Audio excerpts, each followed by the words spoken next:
Man, appreciate y'all for tuning in to We Ain't Listening PodcastTV, and it's brought to you by ActiveShooter.com. The coldest clothing line out right now. Get active, stay active. They got all type of tees, you feel me? And even on this show, you know, I'm wearing the coffee crew neck maroon, you feel me, with the active hat. It's all quality material. I'm telling y'all, and I got a big ass head, and I fit the snapbacks beautifully. But they got 5 panels, dad hats. You know what I mean? They got everything. ActiveShooter.com. It's my boy. You know, he's black owned he's from Oakland, but he resides in Sacramento, and he's got a dope clothing line. You know, they supporting us, so you need to support them. You feel me? If you into guns and then, you ain't got to be into guns. If you just an active shooter. See, if you talking to a nice, pretty young female, you an active shooter. You feel me? If you hoop, you an active shooter. You know what I mean? You know, this is IG. It's, active shooter with a K. Get active, stay active. I'm telling y'all. And yeah, any women, because my boy's looking for, women models. Any women out there that want to model, get into the business, contact my boy. But yeah, ActiveShooter.com. Tune in. And it's also brought to you by, this is what I'm wearing, but, Ron, he wearing Shirt King's rooted in the Oakland hoodie. You know what I'm saying? Go visit shirtking.net and you can order all type of, my boy got all type of shirts, on top of shirts, ActiveShooter.net. You may follow him on IG, Shirt King. He's an original creator of the Sacramento vs. Everybody shirt. Then he went into the Oakland vs. Everybody, Prayer vs. Everything, Rangers vs. Everybody. He's from Oakland, but like he resides in Sac too. Another brother doing his thing. Man, y'all gotta support ActiveShooter.com, ShirtKing.net. Follow them both on IG. Yeah, I don't know what he's doing right here, but hey, that's his business. But hey, I'm telling y'all, 2 of the dope clothing brands out right now, Active Shooter and Shirt King. And he also do shirts, Shirt King. So say if you got, a youth basketball team where you just want to buy in bulk, he can do that for you too. I'm telling you.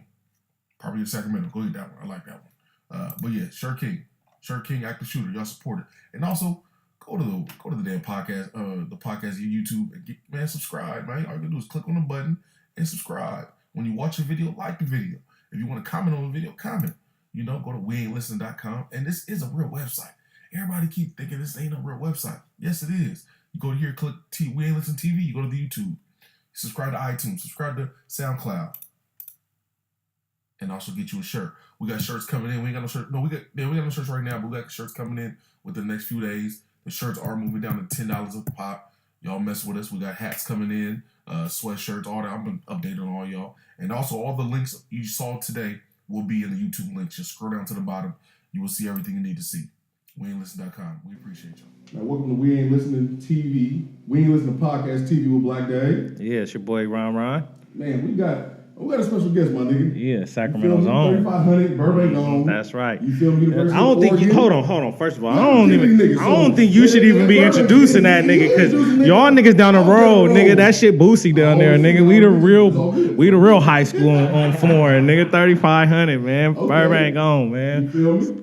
My man T Mitchell, what's going on? What's up, my nigga? What's going on? Hold on, my man. You ain't stop right there, nigga. Kansas City Chief, motherfucking T-Mitch, man. Come Excuse on, me. Let it be known. Yes. Man, we in Yes. the building. Even though I'm a Raider fan, it's still cool, but you know what I'm saying? Hard. Yeah, he's Sacramento's own, bruh, so I fuck with you in the long way. Raider. Okay, that was for sure. For sure. Okay. Oh, for real? Okay, My okay. freshman year, so it's all love. Yeah, we all on floor. Yes, sir. Yeah. How do it feel like, and I don't know I'm starting with this, but nigga, nigga in the league doing this thing, but coming back to Sac though, like, you feel where you from and shit, and just, you ever like, do bitches know when the season ended, the game slide through, you feel me? Like, do they know about how to feel coming back to Sac and shit? I mean, honestly, it feel good coming back to Sac, especially when I'm able to bring back some of my accomplishments. Like this offseason, I was able to bring one of my cars back with me. Okay. And, just sliding down flooring like that, it's kind of like it's like an accomplishment that I achieved. But, as far as the females and the DMs, they there. But I ain't gonna lie, I got a girl and she be on my line. She already know what time it is, yeah. Hey, a woman gonna keep you grounded, though, for sure. Yeah, I heard that. Hell yeah. Now, like, with Sac, though, like, for the people, like, what part of Sac are you from? I'm from South Sac. South Sac, okay. Yes, sir. Another South Sac nigga made it. Yeah. You feel that? Growing up in South Sacramento, was you because they always pop on the teams now. Was you a Viking, a Raider? That's all they really had back in the day. Right. You know, they got too many teams now. Right. You know, moms and dads want their kids to play, Yeah. so, you know, they can make all these teams. But how we came up, like you said, with the Raiders and the Vikings, Hell yeah. if you wasn't good enough, you wasn't playing at that time. And that's what made me into the person I am. But I was a South Sac Viking, though. But I did play 1 year for the Raiders, but I put like 4 or 5 years for the Vikes. You come from the Raiders? I know we had cuts and shit, man. I actually, you know what I mean? I went to the Raiders my last year, right before I went to high school. Okay, dope. And being in high school, though, like, when was that turning point in high school? You was like, oh, nigga, I can make this motherfucker. Like, what year did them letters start coming in, or you know what I mean? Yeah, I would say most of that started bubbling for me when I was a junior, you know, and like the thing people fail to realize is, you know, like you can go to high school and you feel me, like ball out in school and do all that, but like it take a lot more to get those letters and stuff. Like I had to really go out there and like sell myself at these combines, really showing my skills. So it was a long grind and a journey just to get offers like that. You know what I mean? Yeah. Okay. So with the high school thing, it wasn't only to play on the field. You had to go to summer camps and shit like that to really get your name out there? Right, yeah, it was them camps. Because if you're not at no prominent high school, niggas are really overlooking some shit, you know what I mean? Man. Grants or, you know, little certain schools and shit. Right. I mean, there's so many cats that I know to this day that could be, you know, in the NFL right along with me, but, you know, went some different paths with things like that, and like you said, being overlooked. So, you know, that's why I just feel so blessed and fortunate. For sure. That's for sure a blessing. So how'd you end up at Oregon? Oh, man, Hey, the uniform's so plush, but I swear.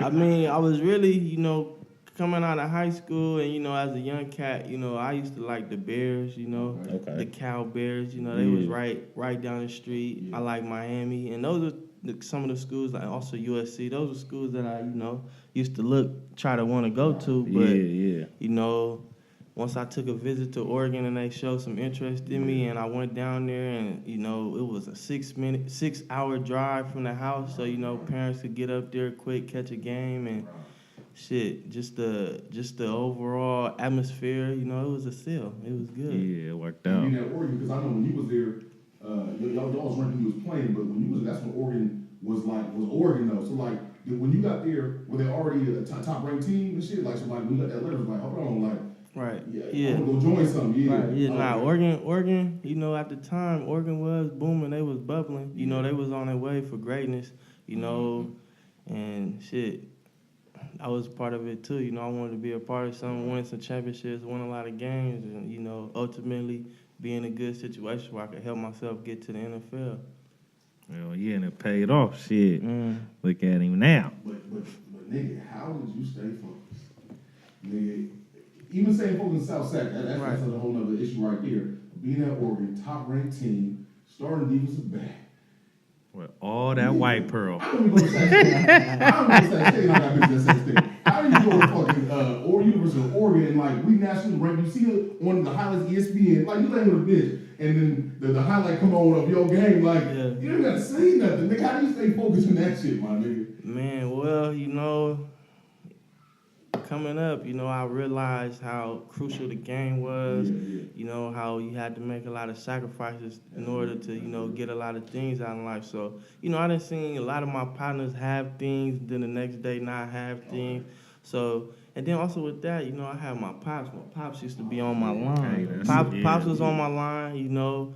He taught me the game at a young age, and, you know, all throughout damn near my life, you know, I tried to keep things in priority. You know, I had a little list. It went God, family, school, football, you feel me? And then, you know, the fifth one would be like social, the females and all that. And shit, the females is always gonna be there, you know, but at the same time, you know, I did my thing, had fun and did that, but at the end of the day, it don't count right now. Yeah, nah. But at the end of the day, you know, all that stuff, you know, that stuff would come to an end fast. So, you know, that's just what kept me focused. And even, okay, like you said, you you had to put your name out there and everything out there to get the D1 scholarship at Oregon. Right. But even, okay, now you're playing at Oregon. Now when you know, it's your last years coming there, it's like, damn, how am I get to the league? If you're not a Mel Kiper's top fucking shit, like. No, Kiper don't be knowing what he talking about. about. But I think the scouts trust that nigga. Right. So when she was like, is there a time where it's like, damn, nigga, like, was after football plan B, or was like, nah, nigga, I'm gonna make this shit. You feel me? Man, look, I left Oregon my junior year. I really had another year to play. You know, when I decided to leave school early, you know, everybody was like, oh man, like, you know, you should stay, you should do this. But in the back of my mind, you know, me and Pops, we already. This thing, like, you know, not humble or nothing, but I feel like all this stuff was destined, you know what I mean? So, like, shit, we had ability and trusted our ability and, you know, went to the next level with it. Hell yeah. And before we move into the field, what about them shoes? Do y'all get to keep them Oregon 4s, Oregon 3s, the 9s? Like, do they pass them out as players, or like you just got the line on them? Like, how does that shit work? Oh man, they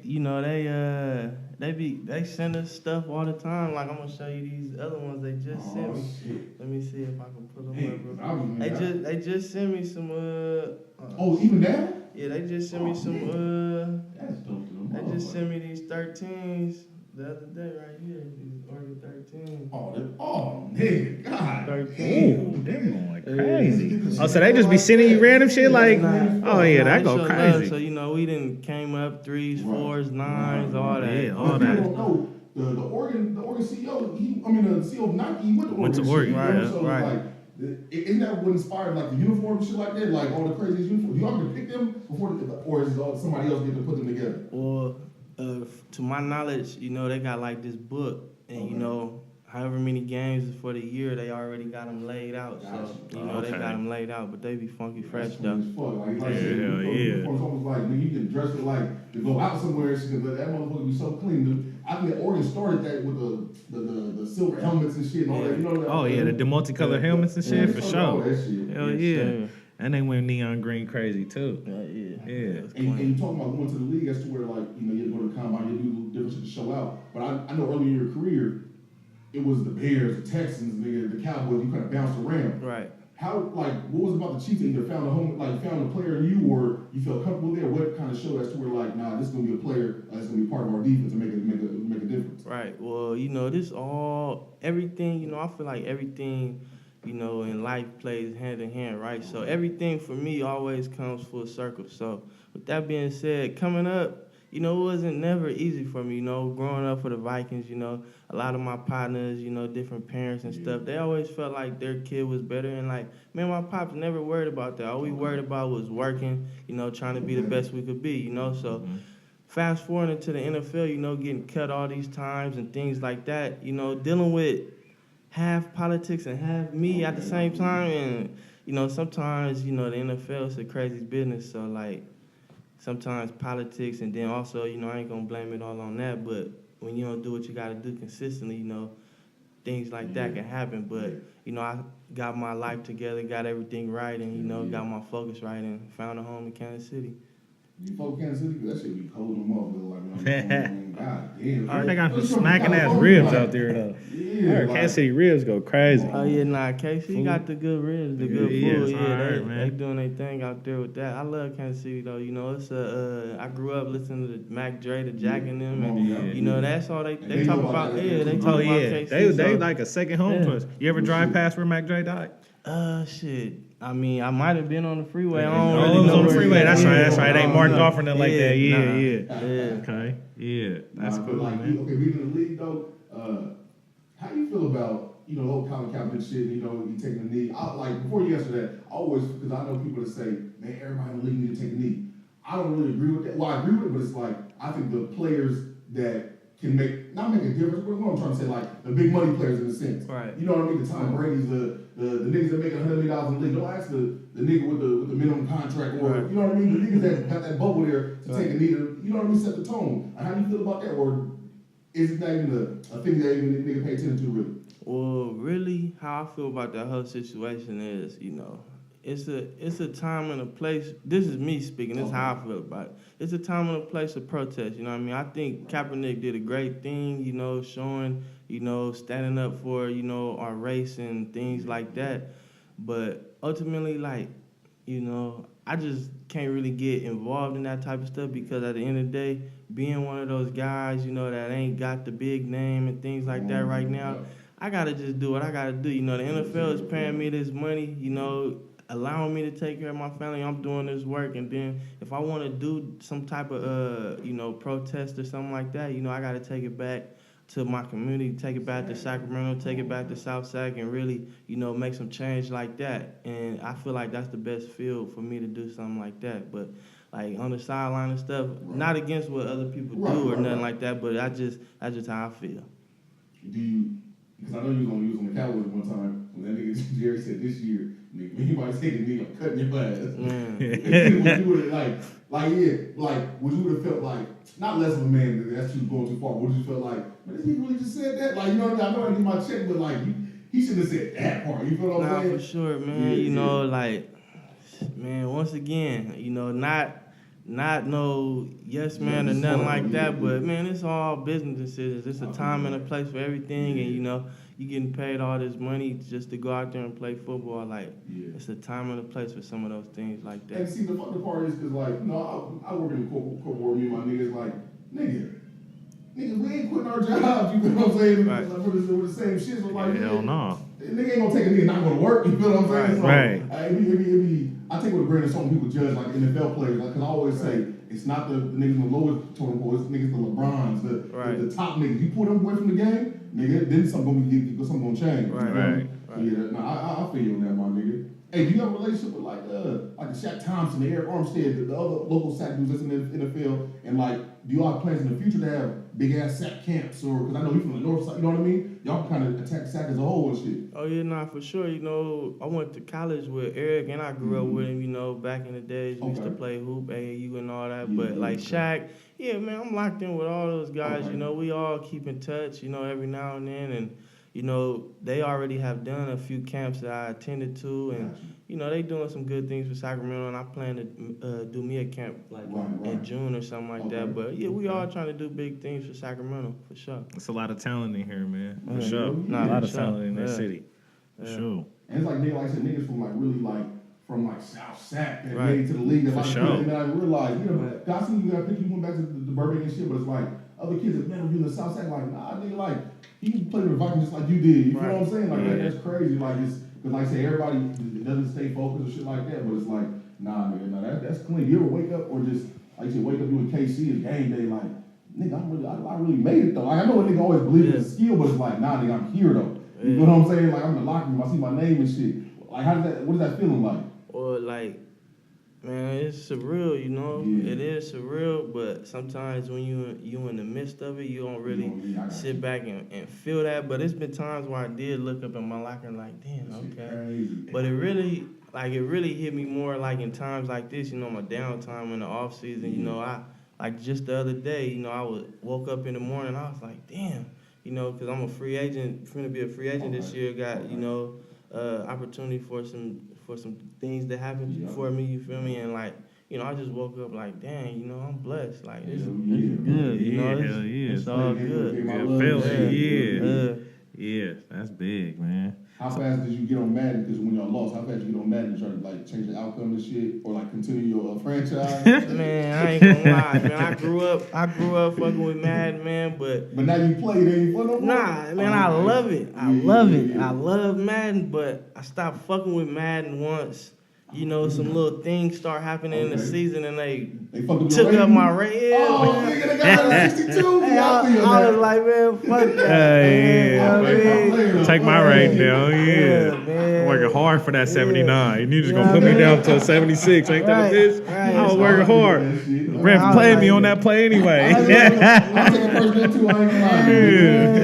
I'm playing Call of Duty and 2K now, man. My player. You know what I mean? I feel you. Who the hardest receiver league to guard? I would say not the hardest. I would say like Yeah, I mean, when people ask me that question, that's a question I really don't like because, I mean, I'm a cornerback, so I feel like they all weak, number one. Yeah, I like Period. Number There two, we go. number two, I could just, I'd rather categorize the receivers. So, you got big receivers and you got smaller, quicker receivers. I would say, depending on the weather or how the stars is aligned and how I feel, who's gonna be the hardest. But just chasing around a little, short, shifty, quick dudes. You got to be on your toes. But them taller dudes, they're a little easier to cover. But they big, so they got a good catch radius. So you just got to be on your toes at everybody. What about the softest motherfucker? Oh, man. Just like push his nigga around me. Hey, look, believe it or not, you could get into almost every receiver's chest in the league. Like, you got a few of the cats that's out there, like, really, like, goony, like, nigga, we ain't, but, like, a lot of them cats you can, talk some shit to and, do some of your tricks that you learned from the South Sac Vikings and just fuck with niggas. Like, you could do that to them cats, for real. Hell yeah. Hey, you ever, after to leave, grab crap you train, you ever thought about doing that shit one game? Just fuck with hey, believe it or not, I was talking to my partner about it before it happened. Before it happened, we was just fucking around. He had his chain on. I was like, man, somebody gonna take his shit. And sure enough, Brad took his chain. We did it twice though. Right. The first one, I ain't gonna lie. The first one you should have got on him, but second now is really time to go. You know what I'm saying? Like, Ejection and a fat fine. that is true though. And a fat fine. Big fine, big fine though.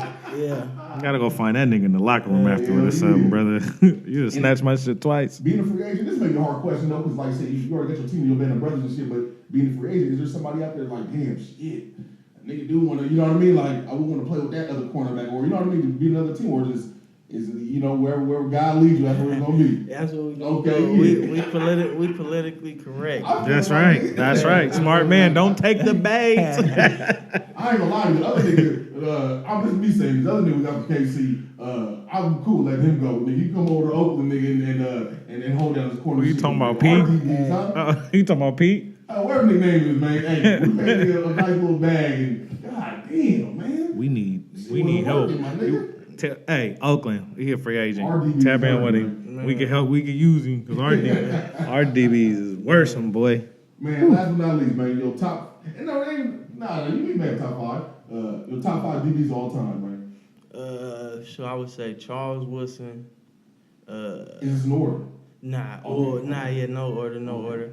Charles Woodson. I'm gonna throw in Deion Sanders. Let me see. There's some old school cats like Lester Hayes. Okay, you got some seasoning. Okay. I'm gonna throw myself in there. But it's easy. Hey, you gotta be in tune with your mind player for sure. Yeah. League like this, nigga, you gotta believe the baddest nigga walking. What? You got to.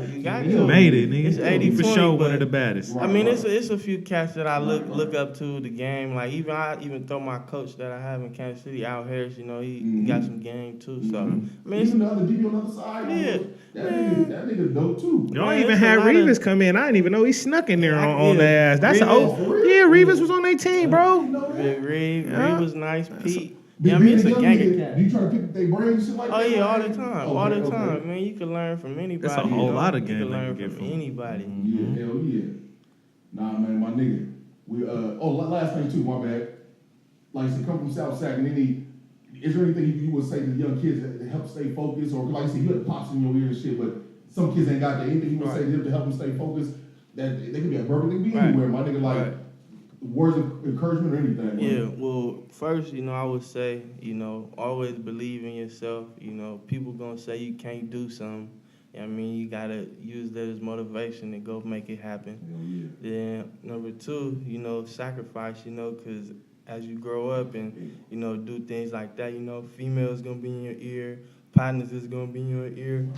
Excuse me. Yeah, everybody gonna be in your ear, so you gotta be able to really sit back and really, put those things to the side and think about your future and the main goal at hand. And then number 2, be a good listener, you know, even though you might not got like a father or like a, you know, uncle, somebody, you might have an older partner or somebody that, you know, been in the game, you know, you got to be willing to listen to the game and really, you know, take what they saying and, you know, put it to test, because at the end of the day, you know, they probably already been through what you're going through. So, you know what I mean? Those couple things right there. And keep God first, for sure. For sure. My nigga, man, we appreciate you coming on, Yeah, man. that's big, man, man, it's for all sure. You know, my nigga from campaign, Yeah. nigga, we Hey, hit him, came on he this said, thing, what's up, though. where at? My nigga pulled up, man. Man. We definitely appreciate that, man. It's Hell all yeah. good. And yeah, any bitches out there that cause my nigga likes to hit a relationship, but me and my nigga, we inspired to get in the field. Yeah. So call us. Wildest.com, at the bottom of the screen. Hit us up, man. We may put something together in the future plans and shit. Sure. But we Yeah. appreciate it, my nigga. Yep. Hell yeah, that's